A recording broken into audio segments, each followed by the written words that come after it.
Guys, I hope you're having a super awesome day. Welcome to the Childcare Business Growth Podcast. So I am joined by a very good friend of mine today, the amazing, unbelievable, one and only Cris Rodriguez. Cris, thank you so much for joining us.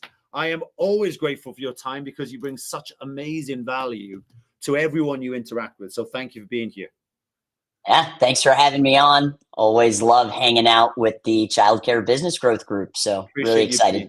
Thank you. So tell everyone, first of all, if you don't mind, a bit about your background and who you specifically help, and then we'll delve into the topic we're going to talk about today.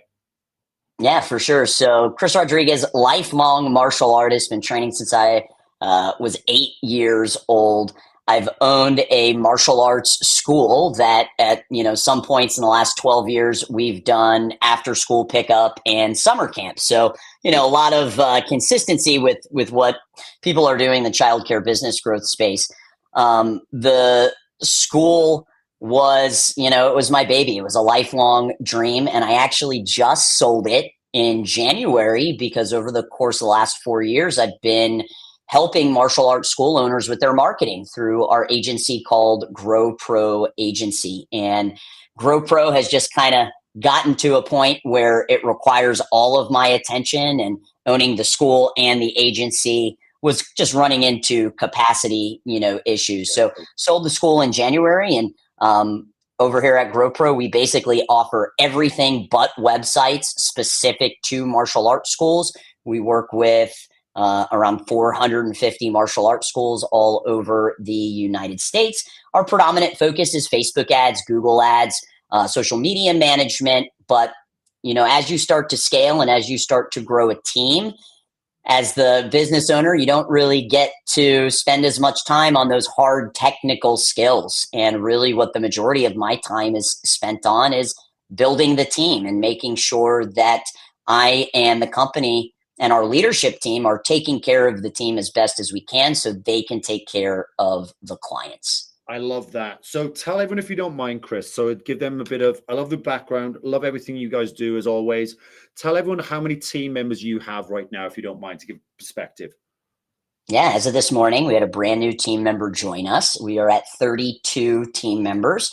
We have an in-person office set up. It's hybrid. Tuesday, Thursday, they get to work from home. Monday, Wednesday, Friday, we are in office. So very similar setup to you, Nick, which actually isn't that normal in the digital marketing space. Most people have fully remote teams. And from a culture perspective, from an ability to make decisions faster, from I just don't think we are meant to, spend all of our time in a home office. And it's just more fun working with people. So we're at 32 team members, which is just crazy. 4 years ago, it was just like me and a couple of 1099 contractors. So I love that. And so just to give everyone perspective there, then, so, Cris is now into her 30s. Some of you will have centers that vary dramatically. You'll have all different types of businesses listening to this. You'll have maybe 2 or 3 team members. You might have 250 team members. But already at the point, let me just ask you this one specific question, Cris. At what point did a lot of your time start to focus from the day-to-day doing to the management and support and development of your team? Yeah, probably around double digits. From like 0 to 10, I felt like I could still be a part of the day-to-day. But once we hit around 10 employees, we needed to start creating other leadership, levels. And then at around 20 employees, then needing to start creating mid-management levels. And, owning a martial arts school, very different than owning a digital marketing agency, and, kind of just built the wings on the way down, as they say. But yeah, like 10 employees was a definite shift. 20 employees was another shift. 30 employees was, how do I get my leadership level to be on the same level as I am? I actually met with them and I asked guys, like, how much of a skill level difference should there be from the CEO and the leadership team? Should there be a large gap in skill and knowledge, or should that be a small gap? And they all agreed it should be like a small gap, maybe even no gap. And that really has kind of shifted our focus the last 3 quarters of how can we level up our leadership team even more? Because we are now in the business of people management is really kind of the level that we're at with, 32 employees. And there was one I remember listening to one of Cole Gordon's trainings. If none of you are aware of who Cole Gordon is, these guys are doing about 4 million in terms of monthly recurring revenue. And one of the biggest things I remember him say, I know exactly where I was when I heard him say this because it stuck with me that much. He said, as a CEO of that company now, the level they're at 4 million a month, 95 to 98% of his time is all around people management and just people development. And he said, I never, ever thought that would even be possible at this level. And I just found that. I think we all kind of undervalue the importance of that and what the day-to-day shift looks like. And I wish I would have spent a lot more time, hindsight's 2020, obviously, but I wish I would have spent a lot more time as we grew, focusing on not just developing more team members, but developing more leaders in the company. And at this level, I have to work through my leadership team. So yeah, completely agree. And, 95 to 98%, I'm not there yet, but I, probably say about 80% of my time is, man, how can I just make this the absolute best place to work at? It's not anymore obviously it's important the results we get for our clients, right? But I think there's a shift that happens to where, we're focusing so much on the customer journey that now we have to focus on the team member journey and what they're experiencing through each one of those stages. Yeah, totally. I couldn't agree with you more. And I think anyone listening to this, regardless whether you own a swim school, tuition center, martial arts studio, whatever business you operate, every bit of what we're talking about here is extremely relevant to you guys. You just have to look at, how do I adapt this to my particular business? So let's use let's use your business as an example, the martial arts studio. Everyone has obviously gone through this recruitment crisis, etc. We're all having these challenges. You talked about the importance of team building, valuing your team, and really investing in them. Do you think that's relevant to all types of those businesses right now? So have you gone through, when you had the martial arts studio, did you have similar challenges around staff recruitment? Yeah, great question. And there's different stages in business, right? I mean, for many of us, when we first start out, we're really a solopreneur. When I opened the martial arts school, it was really just me. And I had a part-timer sitting at the front desk during classes, right? And at that stage, what I think is most important is in the investment of your own skills, right? What are you doing on a daily basis to develop these skills? I call it becoming a skill collector. Because when you start bringing on teams, you have to have the ability to train them on those skills if it's something that you want to delegate out. In terms of difficulty finding, employees with what we do, we're not just a martial arts school. We're a jiu-jitsu focused. So Brazilian jiu-jitsu, very similar to wrestling. If you've ever watched the UFC, once they tie up with each other and they start going to the ground, that is the art that we focused on. And it's not as well known as things like karate and taekwondo, right? People can see people punching and kicking and they know, oh, that's martial arts. So, really with what we were teaching and offering, the service is like a niche within a niche. And for us, it was developing instructors that, one, love working with children, because you can be a phenomenal martial artist. That doesn't make you a great instructor. You can also be a great instructor, but that doesn't mean you work well with children. That's right. And that's why I spent a lot of time prior to hiring other instructors with documenting my own systems that I was using when I was teaching on the mat, right? How can I replicate myself?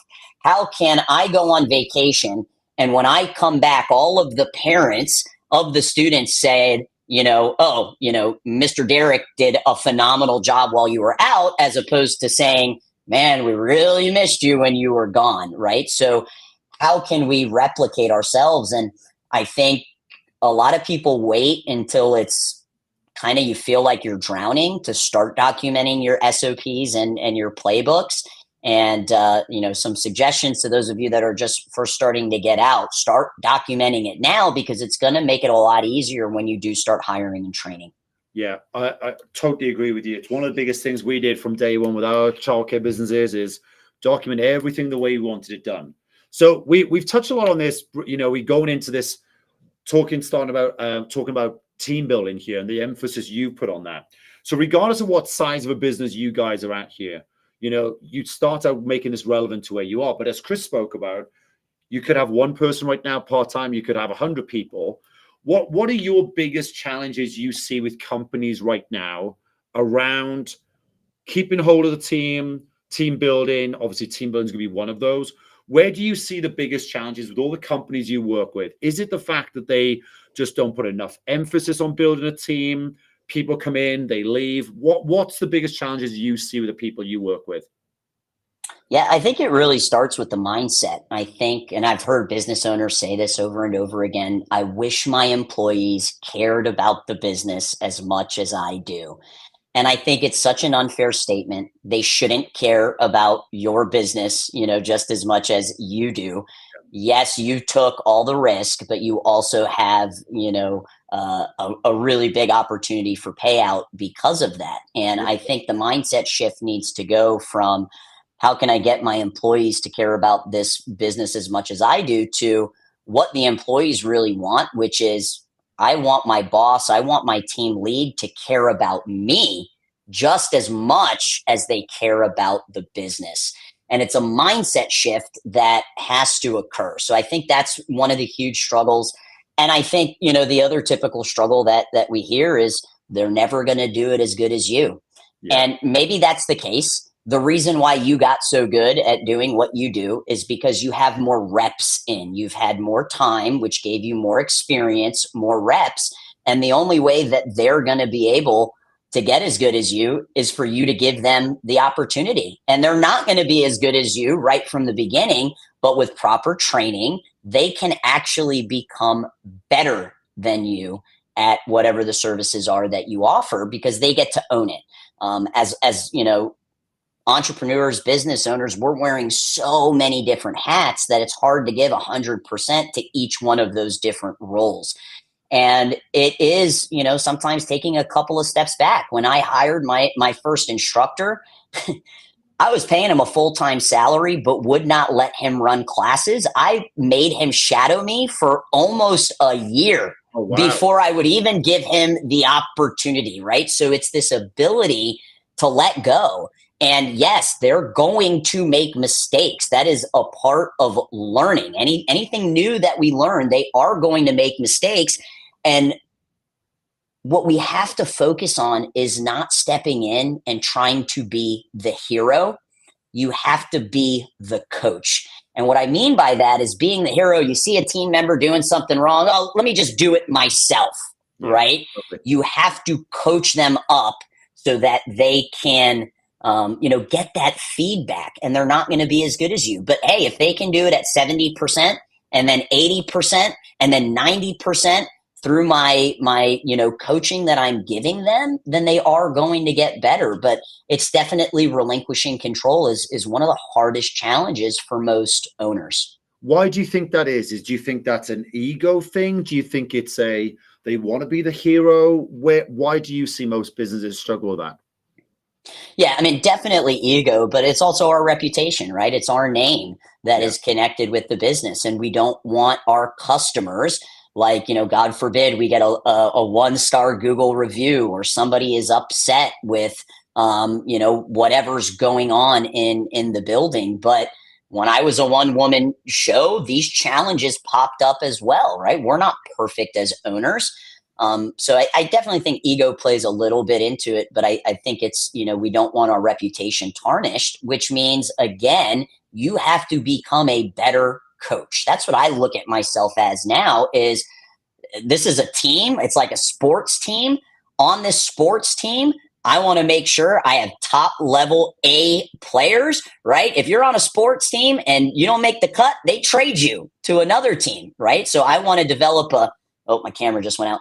I want to develop a team that is full of A players, and I am the coach on that team, which means I got to provide feedback. And when we provide feedback, now that I'm a mom, feedback has definitely shifted in my mind. We have a saying at home: say what you mean, but don't say it mean. And oftentimes when we're giving feedback to employees, if we're frustrated at their performance, the feedback doesn't land well if you are emotional about it. And again, it's about being that coach and not stepping in to be the hero. Yeah, I love that. It's a big thing. We've just come out of an account management meeting, and we were looking at some of the challenges going on and say, okay, what things have come up this week that you need support on, you need help on, or maybe didn't go the way you wanted it to go. And one of the big things I remember, listening to Dan Martell, I know you're a big fan of Dan Martell too, and listening to his 1-3-1 rule, and that whole concept around tell me the problem, bring me 3 possible solutions, and what's the one you'd recommend. And I think you are right. It goes back to that issue of too often we just step in and give the answer, but actually they're always, if we train a team to do that, they're always going to come to you requesting those things. So from my perspective, we're trying to encourage a lot more people now to own it, come up with their own ideas, run with it. If they make a mistake, they've learned. So I love that. So what other team building strategies would you say have been integral to you? You've talked a lot about coaching rather than actually telling people or stepping in and taking over.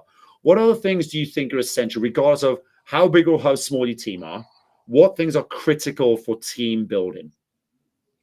Yeah, one of the best questions that I ask myself, because I wouldn't have always classified myself as a leader, is would I want to work for myself? Would I want to work for this company? And I think it's important that as owners, we look in the mirror and we're very honest with ourselves about that.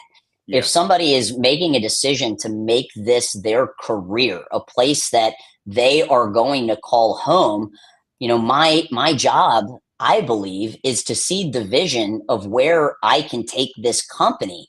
And one of my number one focuses as the visionary is to build something so big that it houses the dreams of my teams inside of it.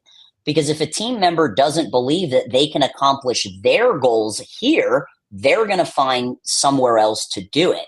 Yeah. And I bring that up to say that you have to see the vision of where you believe your company is going to be 1 year from now, 3 years from now, 5 years from now. And for most owners, they have it up here, right? When we sit back, when we daydream, we have it up here, but it's not written on paper. And even if you do have it written on paper, it's not communicated or communicated consistently enough to remind the team members of, yeah, hey, this is where we're at, but this is where I am taking you. So seeding the vision is one of the most important aspects of being an owner. Get it out of your head, get it on paper, communicate it. And, if you're looking for a resource to help you do that, great book by Cameron Herold called Double Double. In one of the chapters, he walks you through how to build your vivid vision. And when I did this for GrowPro, I was on vacation. We were on a cruise, and I went to like the top floor of the cruise overlooking the ocean. It was just like a gorgeous day out. Like, don't do this in your home office. Go somewhere where you're inspired, where you can truly think big.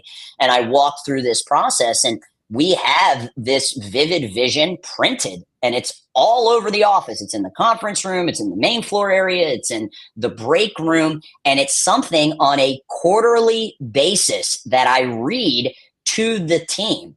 And what's really cool is some of the, visions that I had set for us to hit 3 years, we've already hit, which shows my team that we are moving in the right direction. So I think that's another, big mistake that owners make is you probably have that vision in your head. And I think the other worry is, well, am I going to be able to live up to it? Right. I don't want to say that this is where we're going to be. And that comes back to you developing continuous learning and growth and developing as a leader to ensure that you have the skill set to take your team towards that vivid vision. Do you think, and I love it because you spoke about this recently at an event that you and I were both at, you talked about, you read out your vivid vision, you talked about how you're always reinforcing that everywhere and how much the team buy into it. Quick question on that one. Do you think sometimes, you talked about reasons why owners don't share it, but do you also think that actually some owners are not crystal clear on a vivid vision? Maybe they set their business up because, for example, they love martial arts. They just want to own a martial arts studio, but they don't know where the business is going to go. Has that come up with some of your clients? 100%. I was in Orlando 2 weeks ago speaking at an event, and one of my mentors, during his session, he asked them, what is your desired outcome? Like, what do you want? And he asked us to take pen to paper. And some of the answers were more money, a bigger team. And it was so evident that people hadn't thought about this. And then when he asked me, I had a very defined desired outcome. And you're absolutely right. Some owners just don't know. And if you don't know where you're going, you're going to end up somewhere. And that somewhere might not be where you want to be. You're not just doing a disservice to yourself. You're doing a disservice to your team. You're doing a disservice to your future self if you don't know what you're aiming for. And, in some cases, maybe that is just what somebody wants. Maybe they don't want a giant, huge, company with hundreds of employees in multiple locations. That's completely okay. But you need to define that.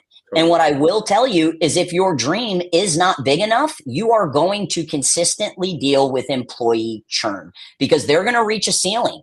And then they're going to say, what am I supposed to do with this? And that's kind of what happened with my martial arts school as an instructor. Martial arts happens in the evening. It's when the kids are out of school. Yeah. Do you think somebody that's 40 years old, 50 years old is going to want to be on the mat teaching until 9 o'clock every night? And when they have that realization that, hey, this person isn't opening other locations, which allows for other opportunities. Once you have multiple locations, you can have managers that oversee them. You can start building directors. If you don't have that, then you are going to deal with employee churn, and you just have to be okay with that. If you want to stay small and that's your ultimate goal, fine, but know that there are going to be consequences on the other end that are typically dealing with employee churn. And then probably they don't share that because they are worried about those team members leaving potentially, rather than what I would potentially suggest in that scenario is if you're happy with where you're at, just openly advocate that, but try and assist those team members that potentially might want to leave. It's better to know in advance rather than be in a situation where they handed their 1 month's notice in and leaving you right in the lurch. It's much better to, create that open, honest environment, I think. I think, as you say, the more you can share that from day one, the more you'll get the buy-in from the team. Okay, yeah. So we talked about. Sorry, go on, Chris. Carry on. No, I was just going to say we had you and I were talking off camera earlier about EOS, and we had our EOS quarterly. So we meet with an implementer, and then I run an all hands on deck company meeting to share everything that came out of that meeting. Right. This is how the first quarter went. This is where we're at. This is where we're going. These are the projects, the rocks that we're going to implement. And we also, do trust builders. And one of the things that I talked to them about was the hardest part of being a CEO. And I don't think that these conversations happen often. And I asked them, what do you think the hardest part of what I do is? And, one person immediately shouted out, firing somebody. And I said, you are absolutely right. That is the hardest part of what I have to do. And I made it very clear that I want to build a company and have team members on the team that want to be here. And if there's ever a day that you are walking through those office doors and you no longer want to be here, you need to come straight to my office and we need to have a conversation, because there's really three things that person can do. They can tolerate not loving where they're working. And that's not what we want for anybody. That's not what their team members want, right? Nobody wants to work with somebody that's just tolerating working there. Totally. So you can continue to tolerate it. We can fix it, meaning, hey, maybe you're supposed to be on this bus, but you're just in the wrong seat. Maybe the role that you are currently playing isn't the ideal role for you, or we change it. And changing it might mean, okay, let me help assist you in finding another career. And that's also going to give our team time to find your replacement. Exactly. And I think it's really important that we're open with our team members about that. And, you said 1 month's notice. Now, over here in the States, we're lucky to get 1 to 2 weeks notice. Yep. So I want that very clear that the conversation can happen if you're not happy, and we will try to fix it if we can on our end. Yeah, I love that. So we talked about the importance of you as an owner spending a lot of time developing your team, narrowing that gap between your skill set and your senior leadership team skill set, not stepping in, taking control. We talked about the importance of open dialogue, set the vivid vision. All these are amazing golden nuggets that you guys should be taking away off this. Is there any last suggestions you would give, or one bit of advice that you think, do you know what, this has really helped my business in terms of develop my team culture? You've already shared such great value. Are there any last points you want to share with the audience listening to this? Yeah, it's the team member journey. And we spend so much time considering what our clients, what our customers are going through at each stage. So there's 6 stages that your customers go through. Whether you know it or not, they're going through it. Whether it's a martial arts school, a dance studio, an aftercare, daycare, there's 6 stages. And those are awareness. People have to become aware that your business even exists. Once they're aware, the next stage is consideration. Why should they consider your location over the Montessori or over the kiddie care, right? Absolutely. The next stage is the purchase, them making that decision, putting money down to actually become a customer. And then you have onboarding. And onboarding is really kind of the first 90 to 100 days that a customer is with you. And most businesses completely drop the ball on this, because once they get a new customer, guess where their focus goes? To getting another new customer and getting another new customer. You wouldn't need all of these new customers if you had great onboarding and retention. And that's the 5th stage, is how do we retain them? How do we keep them coming back for more? And retention really should just be replaced with the word relationship. How can we build the relationship so that they never want to leave? Because in its most simplistic form, that's what business is. It's the relationship you have with your customers and the relationship you have with your team. And then the 6th stage is advocates. How can we make these families that come to our business walking billboards, brand ambassadors, so that they're constantly recommending us, right? And what's so beautiful of this customer journey is once you get a customer to advocacy, now they're talking about your business, they're referring people, and it starts the cycle all over again, because now more awareness is happening in your business. When you start building a team, you now need to understand the 6 stages that your employees go through. And they're the same stages. How do we get prospective A-player team members to know, like, hey, we're hiring? Then how do we get them to consider to work for us and build their home and their career here? Then when we hire them, how can we showcase like a VIP experience? Then it's the onboarding. And that's probably the hardest part for most business owners, especially if they don't have their SOPs dialed in. And then it's keeping them. And then finally, it's advocacy. I want my team members to be advocates for this agency, to tell all of their friends about it so that their friends want to work here, and it starts the cycle again. So that is very difficult to do, focusing on the team journey, if you are currently in a position where you have to be focused on the customer journey. And that's why you have to develop a team so they can focus on the customer journey and you can focus on what your team members are experiencing. Oh, I think that's gold. Like, that's so much gold, because I think one of the things as an industry, slightly different in martial arts because they pay monthly and they can cancel. But with a childcare business in particular, once most people have found that childcare business, it's very rare that you tend to move your child. But you made a very valid point off the back of that. You know, obviously, if there's situations where they're really not happy, but you made a very important point. It's not only that, you know, it's the retention piece.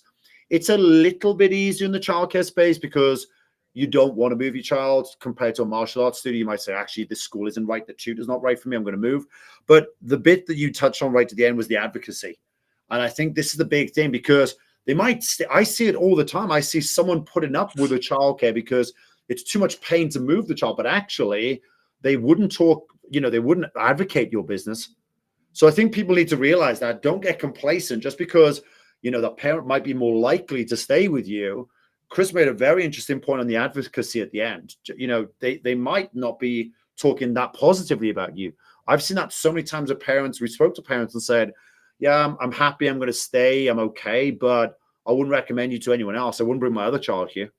So it's a big thing for people. Yeah. But massive important point. But I love the way that you've also related this to your staff onboarding too. Because I think sometimes I see this so much where people just put up an ad on Indeed and they're doing the same as everyone else and expecting to get different results. And, they're not actually advocating in the first place. We need to realize we put as much effort into marketing our recruitment as we do is actually getting new families enrolled into our programs too. So, Cris, I am extremely grateful. You shared amazing golden nuggets as always. I am super awesome for you being here. If people want to go and check you out, if there's anyone that runs any type of martial arts-based studio, classes, etc., anyone wants to connect with you, where do they go? Yeah, Facebook or Instagram is going to be the best way. So it's my name, but it's my middle name, Lee. So just Cris Lee Rodriguez.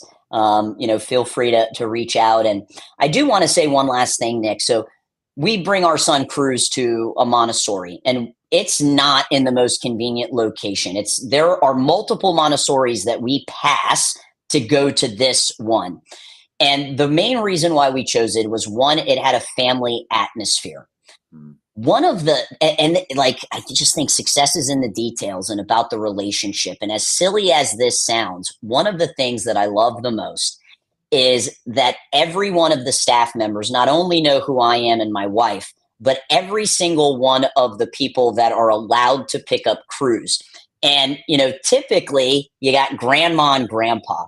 And my son calls his grandma and grandpa Fabuela and Fabuelo, which means fabulous abuela and fabulous abuelo, right? In the Spanish language. Every single one of the staff members, when my mom goes to pick up my son, they say, "Hi, Fabuela." They are literally using the nickname that my son calls his grandma. Like, that level of relationship and caring is one reason they only go up to 4th grade. And, I'm glad we still have a few more years there. We are going to be incredibly sad when we have to move him. But that is what this is all about. And if you want to turn, the people that have been there with you into advocates, how much can you care about them? And that's really what we started this conversation about with your employees. You want them to care as much about your business. They want to know that you care just as much about them. And you got to make sure that your customers know that as well. I love that. Cris, I couldn't ask for you to deliver more gold. Guys, if you're watching this live or the replay, show some love for Cris, because there's amazing golden nuggets for you guys there. Cris, I am exceptionally grateful as always for you. You're an absolute rock star in what you do. And I couldn't be more grateful for you being here and giving up your time to be here again. Thanks for the opportunity, Nick. Everybody have a great day. Thanks, Cris. I'll catch up with you soon. I look forward to catch up with you again on another podcast very soon. Thanks for watching, everyone. I will see you guys soon. Thanks for watching. Bye for now.